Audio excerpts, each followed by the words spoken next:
Hi, welcome to our show today. You know, I teach generally wellness in the different TV shows that I have, but also here with Cali was with me today. We've been doing a cooking show because what you eat is what we speak about nutrition a great deal, but the type of food which you're cooking, for example, we encourage you to cook because you're much more likely to eat healthy food. When you go to the grocery store and you read these labels, you don't always know what's in there. So I want you to see if you can't develop a garden. Today we're speaking about gardening, and I'm so lucky to have with me James Miller from Montpelier, who's been gardening for decades. How many years? Well, he's a father to Cali. He's 88 years young, and look how great he looks. Very healthy, does regular gardening, and he's going to help us today and teach us how to plant a garden, how much land you need, what kind of things that he uses. So from Montpelier, Jimmy, tell us, how many years you've been doing this? Well, I suppose we always had a garden when I was young. Yeah, your parents my parents did, and so you count that, it would be probably close to 70 years or better. Isn't that wonderful? But yeah, you have to enjoy it to go that long, but I do, and it's a healthful way to get exercise too, and you're doing something, and you can see your results. Yeah, you're exercising every day when you're doing it. That's right. And it makes you happy, right? So for the listeners now, they're living in a house. Maybe they get just a little bit of land. Does it take a lot of land to garden? No, it doesn't. Even if you don't have a backyard or a place that you can dig up and plant, you can put a raised garden in, and some do that, and you can grow more in a given area than what I do in mine. I have the rows are spaced, and you can put them closer together, and you can raise a lot. And a neighbor just put one in. Yeah. And he has he made a fairly big one. I imagine just 12 feet long and 8 feet wide or 6 feet wide. Yeah. And he had dirt hauled in there, and in that made out of wood. If you do a raised garden, you put actual dirt and then it's troughs, and some troughs. Right, and some you see with cement blocks or whatever, put around and to dirt in that. So it's fairly easy to have a garden that you don't grow sweet corn in that because that takes more space, but your small seeds he did very well. He had higher tomatoes than I did. He had them staked, and they were really beautiful. Isn't that a neat story? I think we've all, Cali, I think we all agree that if you do your own cooking, you do your own gardening, you're on the road to good health. Saves money. Saves money. There's a big one. There, Cali, say it again. Saves money. It saves money, and you can freeze some things in the season. Do you freeze them? Like the tomatoes, they don't grow all the time.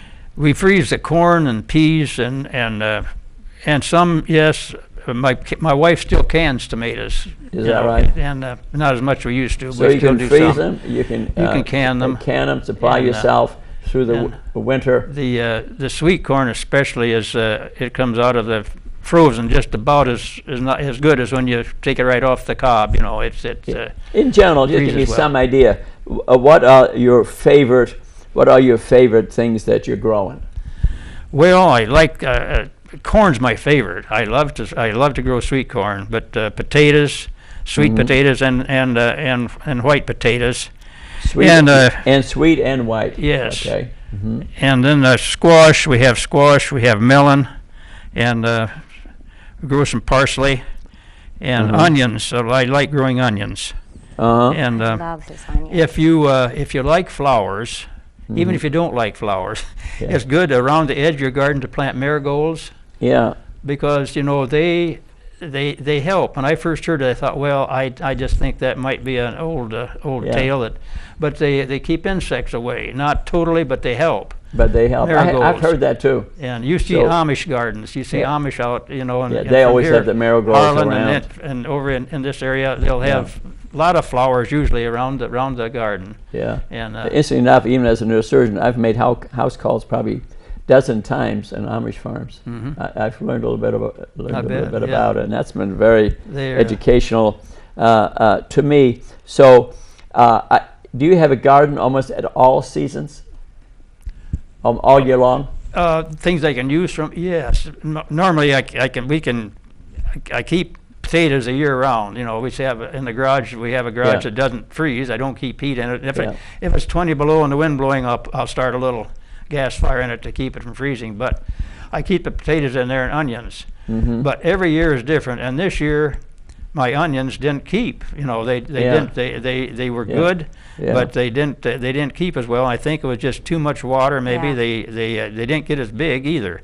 But potatoes, I never had better potatoes. They were huge, you know.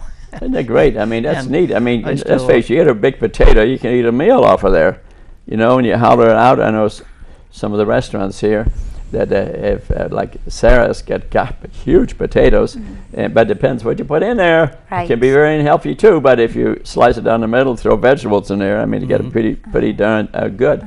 So what are your plans for this coming spree? What would a person have to do to prepare? Is there a certain month you start working in the garden?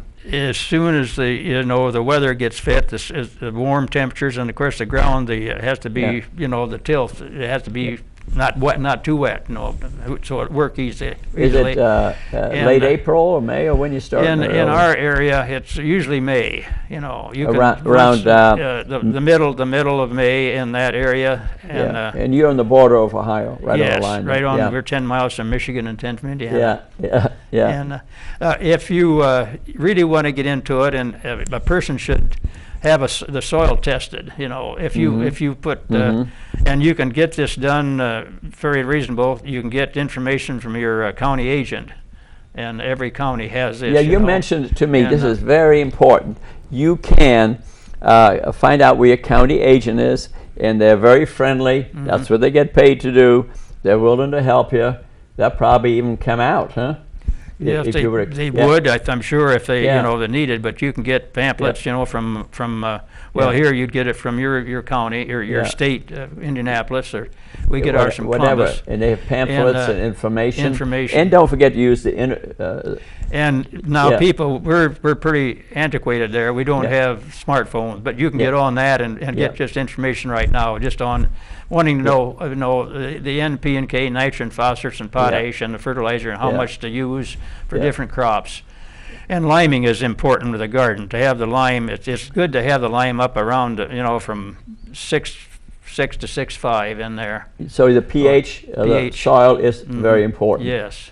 So it needs to be tested. You could probably Google YouTube pH soil and take a free lesson right there. I noticed in my guitar lessons, my gosh, that's an easy guitar, beginning guitar I hit, 1,000 people showed up. And so I gardening, I'm sure, maybe 2,000 or 10,000. So you got to learn about these things so that the pH of the soil is important. Now what kind of, and the tilling, you have to till it right away in the beginning. And but now what kind of fertilizers do you use? Does it come out of a bag or what do you use? Well, I use a natural fertilizer, which is manure. A neighbor has, we don't have cattle anymore. We used to have, cows, pigs, chickens, and everything. So you had a lot of manure to put on your garden, but we don't have that. But a neighbor is good enough to bring. I said, I'll come with my trailer and get it. No, I said, I'll just bring it over. He dumps a pile there, and I have that. They work in, put it over the row and work that in. But the average person, say, living in the city here, they wouldn't have that, but they can get commercial fertilizer.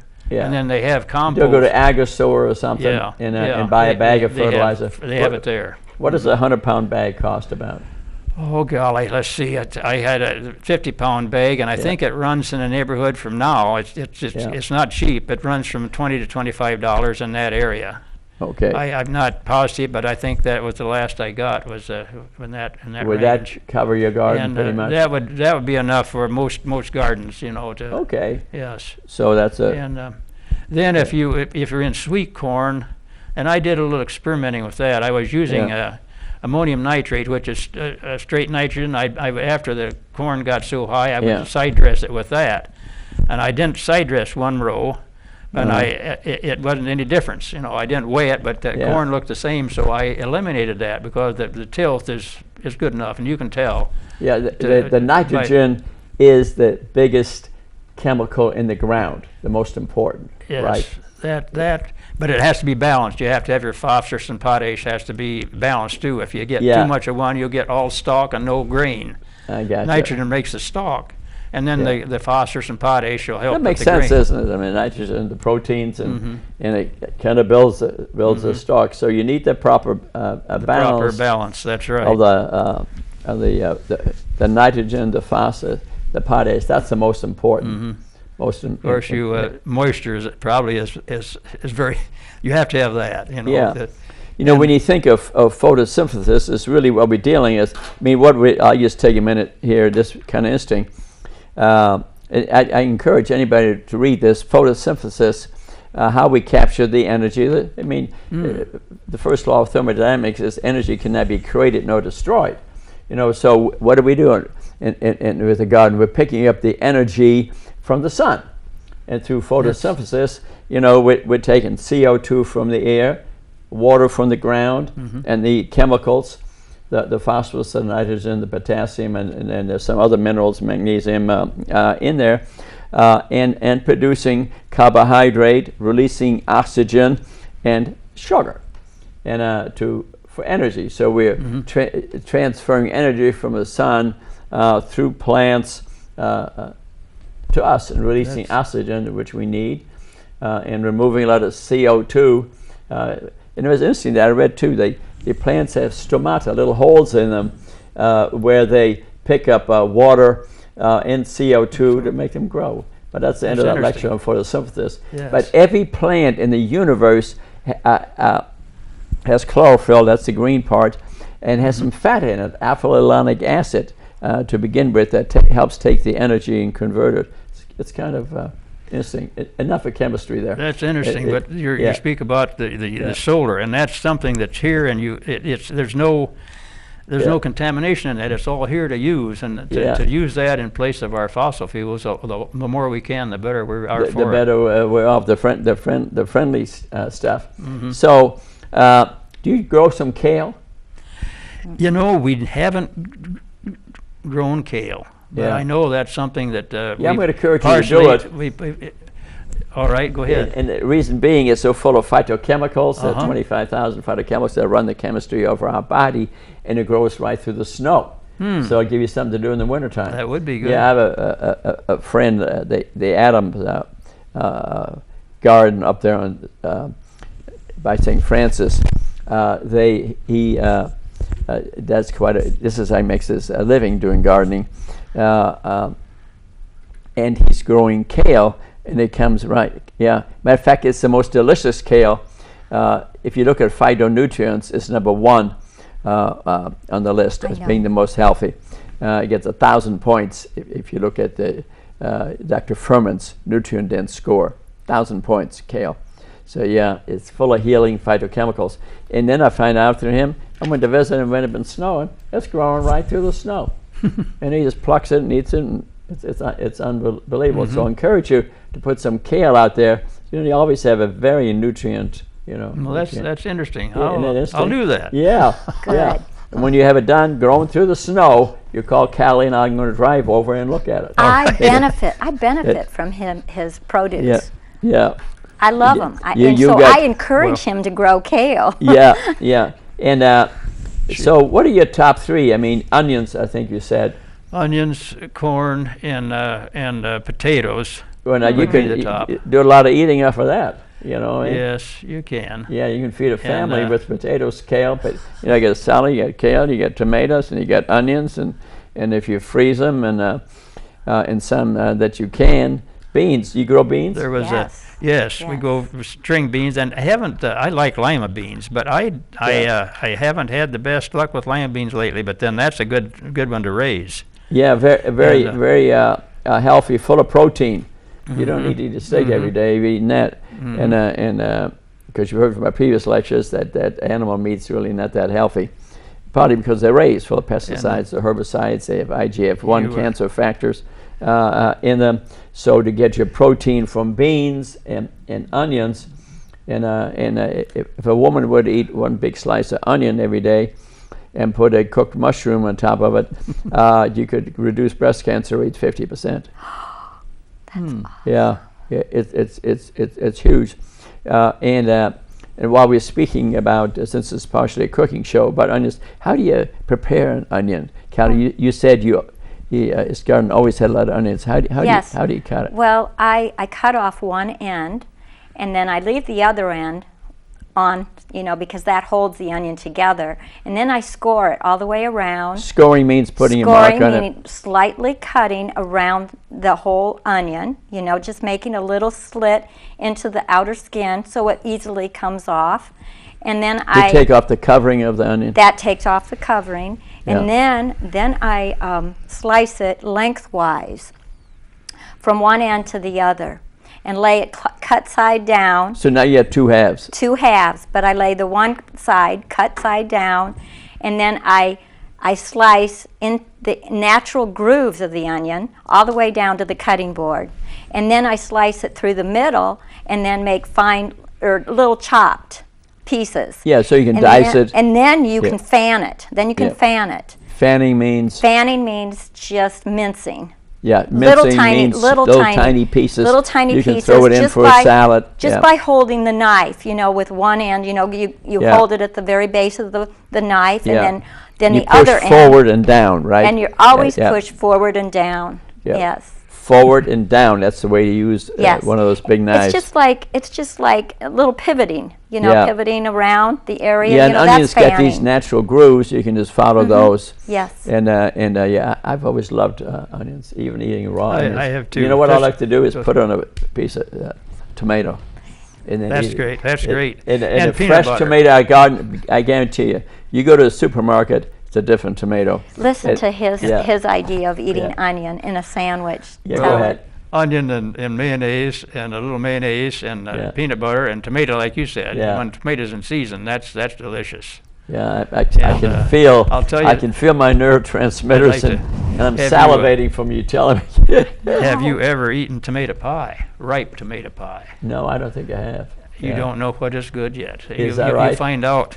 No one. Some people. Oh my! You couldn't think of that. But ripe tomato pie. My mother made that, and my wife has got the recipe. Is that right? It is. You have to like tomatoes to start with, yeah, but it is delicious. Callie's going to get the recipe. Ripe tomato pie. Going to get the recipe. We're going to post it on CashmanHealth.com within a week.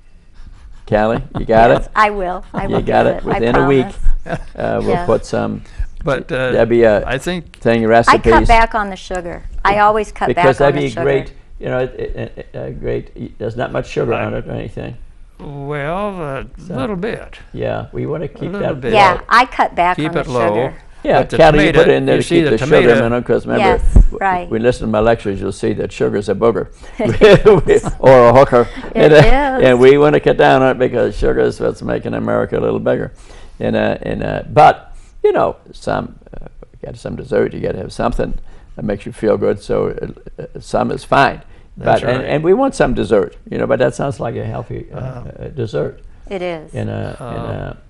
I think Callie was one that didn't like that. Or did you? Did you like the tomato pie when we were little? I know never liked some of the tomato girls pie. didn't like it. One of them did. No. I think that might have been Corey. Anyway. Yeah. But I think it's a healthy thing. So here we have spring coming along. You till the soil. You add some fertilizer. Mm-hmm. And what's the first thing you plant? First thing you plant is corn. That's the usually, first thing. Because corn can even if you get a frost and it's up, it's not going to kill it. But a bean, it'll be killed. If it's up and to get a frost, it'll kill a bean. Yeah. But you don't want to, you don't anticipate a frost coming when you plant after you plant, because it's not going to. It sets it back, but it won't kill it. Now you put a corn kernel in there, right? Yeah. No, there's the spacing is about in a row. I get them closer than I want to, but around 8 inches, 6 to 8 inches spacing. Kernels will you put down there? Well, just one in a. Just one. Yeah, just one kernel. Now. Almost 100% will come up, huh? Yeah, right. Yeah, you just plant one kernel. Just one. One kernel in 8-inch spacings. 8-inch spacing. 8-inch spacings in between.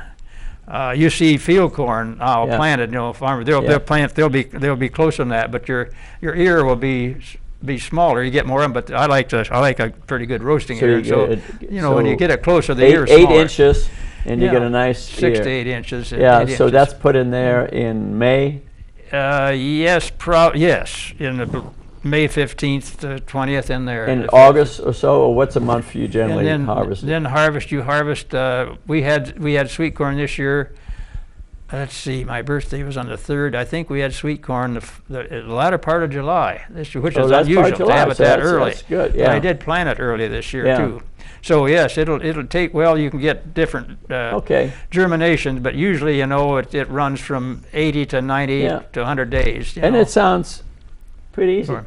Yeah, it is. Now to make the rows, to plant them, what do you have, a tiller or something? Or how do you do it? I have a tiller. I used to make a trench, but the ground. Yeah. I've been using a lot of muck in it too. Work that in, and it works better.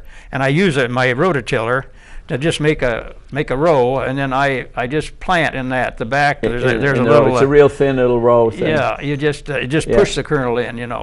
Every so often. I don't make a trench. I just push the kernel in.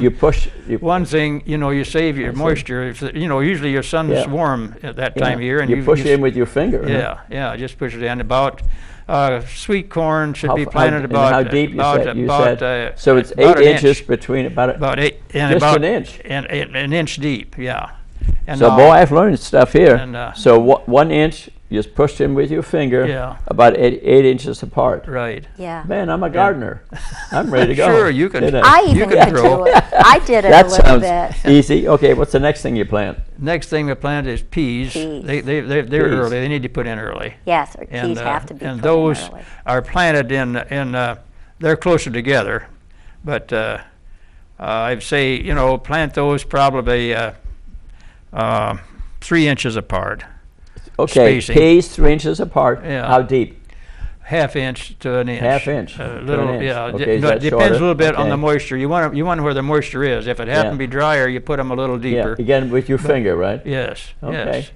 Now you can do it different ways. You can put it in a trench, but I prefer this. I used to always make a trench and put them and cover it up with that, but this is. So you're doing this in May about? Yes. Yeah. Okay. What's the next thing you plant? Well, let's see. There'd be radishes. You like radishes? You put those in at that time. Love them. And a radish, it's a seed. Mm-hmm. Right. And how deep? And those are planted just about 1/4 inch. No more than that. When you get these packets, they'll be on the back. It'll tell you how you deep get the to packets put them. And tell you how deep. And you look on that, and it'll tell you the width of the row. Yeah. Is it a small seed or a big seed? Yeah, the radish is quite small. Yeah. Now, do you put a number of small in there, or just one? You put those sometimes. I've mixed little fine dirt with it, so and you can space them because they're just real small, and you want those to be no more than at least an inch apart. Not any more than that for radishes. But if you mix them with something, it's a little easier to plant them. But you can just. But it's a number of small seeds. Yes. And then you just see what happens. Yeah. Okay. And then the squash comes a little later. Yeah. Wait a minute. What about beans? Beans, we haven't planted those yet. They should be planted about that time. Yeah. Right. So. Thank you. No, what do I want to? Squash. What about squash? Go ahead. You put those are planted in hills. You grow those about 5 feet apart. About 5 feet apart. 4 to 6 feet apart. And those should be 1 inch deep, and you put 4 to 5 seeds in a hill. Okay. And then 4 to 5 seeds in a hill. Mm-hmm. They're about 4 to 6 feet apart, and you put them on a hill. Mm-hmm. Okay. Yeah. All right. How often are you watering this stuff? Hopefully you don't need to with the rain we get, But then it needs to be when it gets. You can tell when you go out there if it's dry. If it's dry a half inch under, if it's really getting dry, you need moisture. Yeah, with this 1/4 inch, half inch stuff. But suppose the next day it rains like hell. Yeah. You got to be worried about that. Well, that can be a problem. That can be a problem. Can be crust over. That's why mulching. I like to put a little. After I plant, I like to put a little mulch of some sort over the hill, to keep, one thing to keep from drying out. Another thing, if you do get a beating rain like you spoke of, and I'm glad you mentioned that, that helps to keep that ground from crusting over. You know, just, well, I use straw, you know, but you're in town, you don't have that, just mulch, leaves, or anything, and you can get mulch, you know, and just. So you cover your bed of a little bit. The hill you cover. So hard rain, it'll help keeping that from crusting. Keeping things. Okay, so now, and then with beans, okay, beans you planted in May too? Mm-hmm. They're need to be planted as early as possible, but not, that's better to be in the latter part of May. Now, then you would plant close together, right? Yes, the beans are, you plant those probably, it's about 4 inches apart. Is that right? Yeah. And how deep? And about an inch deep on the beans. So in most of these seeds and things are an inch, a half inch. Yeah. You don't want them too deep. Yeah. What about your tomato? What's next?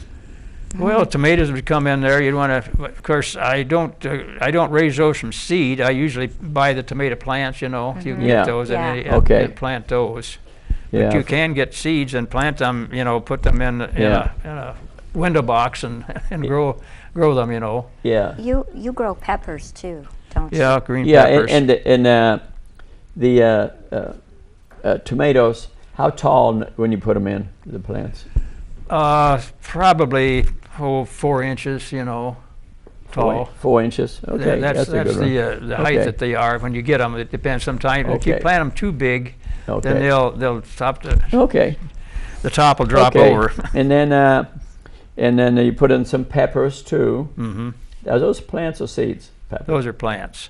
So the peppers are also put in as plants. So and potatoes. Potatoes seed. We use a seed, you know. Seeds. And I've tried carrying potatoes over, and that works sometimes. But it's better to buy certified. And on the container, you have on there how it's done. Yeah. So, all right. Let's summarize things here. I think we have. What are the good things here? A way of growing healthy food. You're going to save a lot of money doing this. You learn to cook. You're going to save more money doing it. You don't need a lot of land. If you got no land, you can do stacked gardening. Mm-hmm. And if you take the basic plants that we reviewed, boy, you're going to be very healthy. Going to eat nutrient-dense food. It's not that hard to do. The expense is not that big. You get some exercise out of it. You probably catch some sunshine out of it, and make you feel good, and then teach the kids. Teaching kids how to do it is a good thing to pass it on. And it brings the family together. You know what I mean? You send the kids outside. Hey, give me some onions, or give me some beans. It becomes a lifelong. Becomes a lifestyle. Habit. Yeah, a lifelong habit. And we thank you very much, Cali and Jim, to come on our show. This has been great. I think we promoted a lot of wellness here, saved you some money, brought some fun into your life. We appreciate you watching this, and watch our next shows about health and cooking and gardening. And we thank Public Access for allowing us to do this.